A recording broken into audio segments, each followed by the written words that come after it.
நல்லது பண்றதுக்கு அரசியலுக்கு வாங்கடா, கொலை பண்றதுக்கு அரசியலுக்கு. உலக தமிழர்களுக்கு வணக்கம். நான் உங்கள் வெங்கிரத்னம். நேற்று திருச்சி கிழக்கு தொகுதிக்கு பிரச்சாரத்திற்காக தமிழக வெற்றி கழக தலைவர் விஜய் அவர்கள் போனாரு. போன உடனேயே அங்க இருக்கக்கூடிய அந்தோனியார் ஆலயத்துல மண்டிட்டு பிரார்த்தனை அப்படிங்கறத செஞ்சாரு. என்னோட தம்பனையில பாத்தீங்கன்னா உங்களுக்கு தெளிவா தெரியும். அந்த இடத்துல விஜய் மண்டி போட்ட உடனேயே எனக்கு என்ன தோணுச்சு அப்படின்னா, முன்னாடி ஒரு திமுகவோட சமாதியை வச்சு அதுல போயிட்டு கொஞ்ச நெஞ்ச ஆட்டமாடா போட்டீங்க, ஆடாத ஆட்டம் எல்லாம் போட்டவங்க மண்ணுக்குள்ள போன கதை உனக்கு தெரியுமா அப்படின்னு மண்டிட்ட மாதிரிதான் எனக்கு இருந்துச்சு. எதனால இதை சொல்றேன் அப்படின்னா, கிட்டத்தட்ட திமுகவுக்கு சமாதிய விஜய் கட்டிட்டார் அப்படின்னு தான் நான் சொல்ல போறேன். நிறைய பேர் நீங்க அதிமுக தான் ஜெயிக்கும்னு சொல்றீங்க, ஆனா இந்த மாதிரி வியூஸுக்காக விஜய் புகழ்றீங்களோ அப்படின்னு சிலர் சொல்றாங்க இல்லையா. பட் அது சொல்றவங்களை பத்தி நமக்கு கவலை இல்ல. இந்த விஜய் அவர்கள் மண்டிட்டது யாரோட ஓட்ட பாதிக்கும் அப்படின்னு நினைக்கிறீங்க? பொதுவாகவே திமுகவுல 4-5 ஆயர்கள் வச்சிருப்பாங்க, பேராயர்கள்னு பெரிய அங்கிய ஒண்ணு போட்டுக்கிட்டே வந்திருப்பாங்க. கிறிஸ்துவ மதத்தை சார்ந்தவர்களை நாம மதிக்கிறோம், சகோதரர்கள் தான் அவங்களும் நமக்கு. ஆனா இந்த ஆயர்கள் போர்வையில் இருக்கக்கூடிய ஆட்கள் எல்லாமே பாத்தீங்கன்னா அக்மார்க்கு கொத்தடிமைகளா இருப்பாங்க. நீங்க மறைந்த சர்க்குணத்தில இருந்தே எடுத்துக்கலாம். இவர்களுடைய முழு நேர பணி பாதிரியார் அப்படின்னு இருந்தாலும் கூட அதை பார்ட் டைமா பண்ணிக்கிட்டு முழு நேர அறிவாலய ஏவலாளிகளா தான் இவங்க இருப்பாங்க. இவங்களோட வேலையே என்னன்னா, ஒட்டுமொத்த கிறிஸ்துவ ஆட்களையும் கொண்டு வந்து திமுக கிட்ட சேர்க்கணும். அது மட்டும்தான் இவங்களோட வேலை. கர்த்தரை நோக்கி ஜபம் பண்றாங்களோ இல்லையோ, திமுகவுக்காக கர்த்தர்கிட்ட ஜபம் பண்ணக்கூடிய வேலைகளை முழு நேரமா செய்யக்கூடியவர்கள் இவங்க. ஆனா இப்ப ட்ரெண்ட் அப்படியே டோட்டலா மாறிடுச்சு. விஜய் அவர்கள் ஒரு கிறிஸ்துவர், அந்த ஈர்ப்பு அப்படிங்கிறது பொதுவா எல்லாத்துக்குமே இருக்கும். இதை நம்ம மத வெறி மத துவேஷம் அப்படின்னு சொல்ல முடியாது, மதப்பற்று அப்படிங்கிறது இருக்கலாம். எல்லாத்துக்குமே ஒரு மதப்பற்று இருக்கும், எல்லாத்துக்குமே ஒரு ஜாதி பற்று இருக்கும். வெளியில காமிச்சிக்க மாட்டாங்க, அவ்வளவுதான். பற்று இருக்கலாம், தப்பு கிடையாது, வெறிதா இருக்கக்கூடாது. அந்த வகையில நேற்று விஜய் போய் மண்டிட்ட உடனேயே இந்த பக்கம் திமுக போய் ஸ்தோத்திர ஆண்டவரே அப்படின்னா, தோத்துருவீங்க ஆண்டவரே அப்படின்னு தான் அவங்க பதிலுக்கு சொல்லுவாங்க. என்ன ஆண்டவரே, நாங்க ஸ்தோத்திரம் சொல்றோம், கர்த்தரே உங்களை தோத்துருவோன்னு சொல்லிட்டாரா, மூட்டு முக்கார போட்டுக்கிட்டு நேரா பள்ளிவாசலுக்கு போங்க அப்படிம்பாங்க. அங்க பள்ளிவாசலுக்கு போனீங்கன்னா நான் நேர்ல கண்ட காட்சியை உங்கள்ட்ட சொல்றேன். எதையுமே மிகைப்படுத்தி பேசணுங்கிற தேவையில்லை.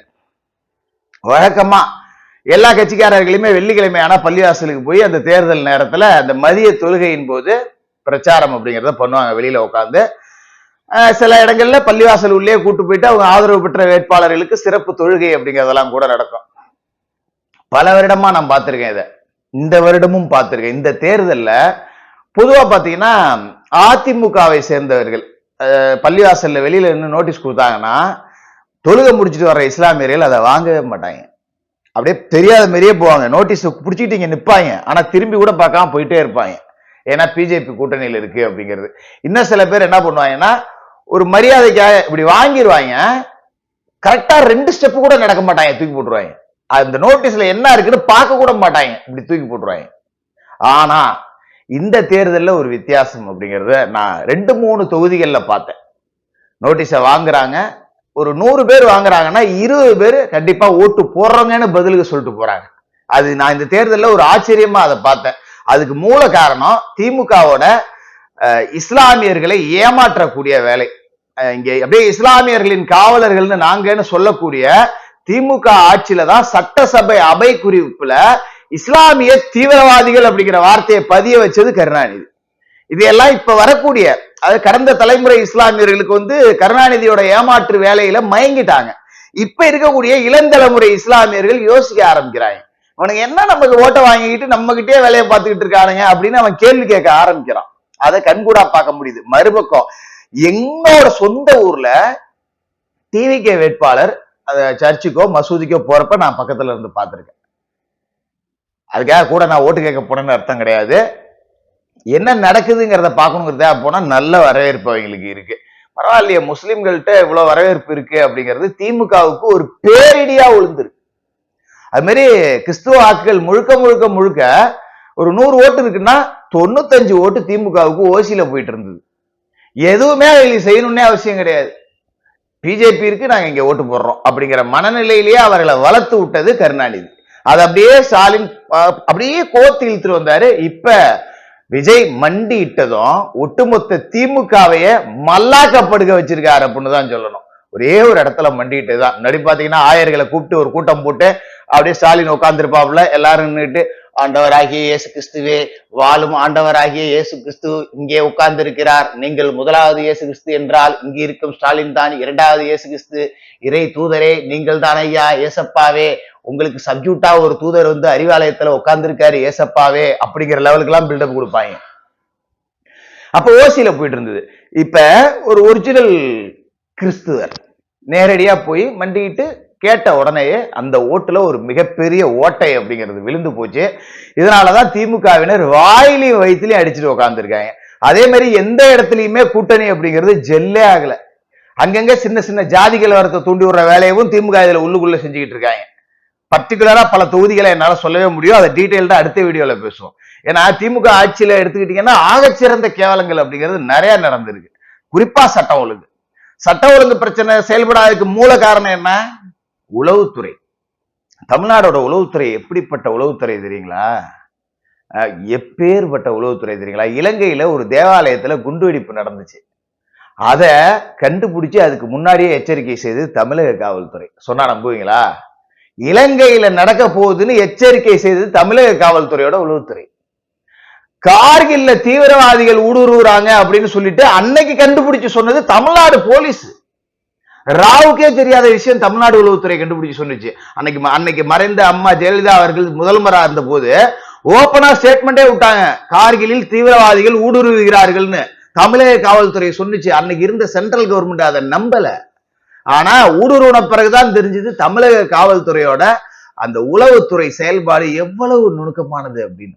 அந்த உளவுத்துறை இப்ப என்ன வேலை செய்யுதுன்னா, எந்த பத்திரிகையாரன் திமுகவுக்கு எதிராக எழுதுறான், எந்த யூடியூபர் திமுகவுக்கு எதிராக பேட்டி கொடுக்கறான், எந்த கார்ட்டூனிஸ்ட் திமுகவுக்கு எதிராக கார்ட்டூன் வரைகிறான், எவன் வாய்ஸை ரெக்கார்ட் பண்ணலாம், எந்த அதிகாரிகள் எல்லாம் சேர்ந்து கூட்டு கொள்ளை அடிக்கலாம், இப்படிங்கிறதுலதான் செயல்பாடு சூப்பரா இருந்தது. மத்த எதுலயுமே இல்ல. நீங்க கள்ளக்குறிச்சி அந்த சக்தி பள்ளி மாணவி ஸ்ரீமதி இறந்து போனாங்கல்ல, அந்த விவகாரத்தை எடுத்து பாருங்க. ஒரு வாட்ஸ்அப் குரூப்பை ஃபார்ம் பண்ணி ஒரு மாபு மென்டாலிட்டி உருவாகுது. அந்த மாணவியோட மரணத்துக்கு நாம இன்ன வரைக்கும் நீதி கேட்கிறோம், அதுல மாற்று கருத்தே இல்லை. ஆனா அங்க ஒரு கலவரம் உருவாக போகுது, வாட்ஸ்அப்ல குரூப் உருவாக்கி திராவிட மணி அப்படிங்கிற ஒரு தலைமையில ஒரு கலவரம் உருவாக போகுது அப்படிங்கறத தமிழக உளவுத்துறையால கண்டுபிடிக்க முடியல.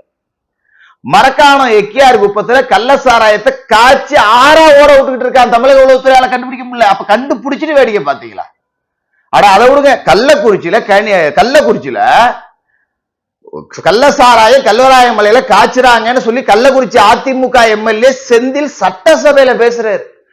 அதை ஸ்மெல் பண்ணி எடுக்க முடியல. ஒரு எம்எல்ஏ கொண்டு வந்து சட்டசபை அவை குறிப்புல இடம்பெற வைக்கிறாரு. அப்ப கூட அதை கண்டுபிடிச்சு நடவடிக்கை எடுக்காம அத்தனை பேர் செத்தாங்க. இப்படி தோற்று போன உளவுத்துறை, மொத்தமா தோத்து போன உளவுத்துறை இப்ப வரைக்கும் ஸ்டாலின் அவர்களை சிஎம் நீங்க தான் கவலைப்படாதீங்க அப்படின்னு சொல்லியே வட சுட்டுக்கிட்டு இருந்தது. நேற்று உளவுத்துறை தலைமை அதிகாரியா இருந்த செந்தில்வேலன் அவர்கள் மாற்றப்பட்டு இப்ப புதிதா ஒரு நபர் நியமனம் செய்யப்பட்டிருக்காரு. இதுவரைக்கும் எதிர்கட்சி கூடாரத்துல என்ன நடக்குது, விஜய் என்ன பண்றாரு அப்படிங்கிறது எல்லாமே திமுகவுக்கு உளவுத்துறை மூலமா லீக் ஆயிட்டு இருந்தது. உளவுத்துறை பாக்குற வேலை இதுல இருந்து உங்களுக்கு என்னன்னு தெரிஞ்சிருக்கும். இனிமே அது நடக்காது அப்படிங்கிறது திமுகவுக்கான சமாதி. மறுபக்கம் உடன்பிறப்புகள் 200 ரூபாய் கொத்தடிமைகள், வாழ்நாள் முழுக்க 200 ரூபாய் தான், அதுக்கு மேல அவங்களுக்கு ப்ரமோஷனே கிடையாது. கருணாநிதி வாழ்க 200, கருணாநிதி ஸ்டாலின் வாழ்க 200, கருணாநிதி ஸ்டாலின் உதயநிதி வாழ்க 200, கருணாநிதி ஸ்டாலின் உதயநிதி இன்பநிதி வாழ்க 200. கைரேகை பார்க்க போனானுங்கன்னா அவங்களுக்கு கைரேகை பார்க்க மாட்டேங்கிறாங்க. சொன்னா நம்ப மாட்டீங்க.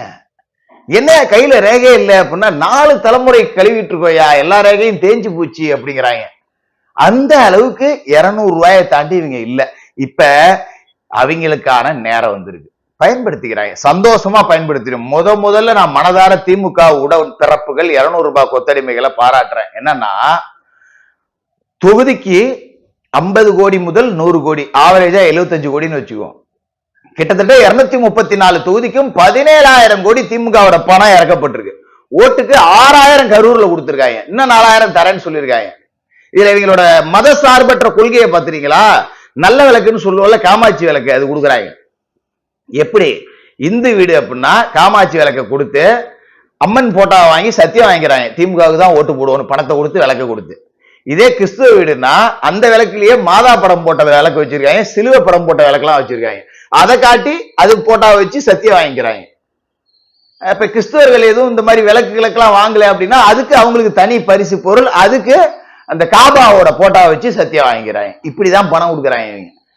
பணம் கொடுத்த மக்கள் ஓட்டு போடுவாங்கிற நம்பிக்கை இல்லாம சத்தியம் வாங்குது பாத்துங்க இந்த குரூப். இவனு என்னமோ சத்திய புத்திரம் மாதிரி, எவ்வளவு ஆக சிறந்த கேவலம். ஆனா இங்கதான் ஒரு ட்விஸ்ட் நடந்திருக்கு. இந்த 17,000 கோடிய உடன்பிறப்புகளுக்கு பிரிச்சு கொடுக்குறாங்க. அங்கங்க பூத் ஏஜென்ட், வார்டு செயலாளர், பகுதி செயலாளர், வட்ட செயலாளர்னு இருப்பாங்கல்ல, 100 ஓட்டுக்கு நீ இன்சார்ஜ் அப்படின்னு. இப்ப இவனுங்க எல்லாம் கூடி பேசி என்ன முடிவுட்டானுங்கன்னா, அமைச்சர் சம்பாதிச்சாங்க, அமைச்சரை சுத்தி இருக்க 4 பிஏ சம்பாதிச்சான், பினாமி சம்பாதிச்சான்.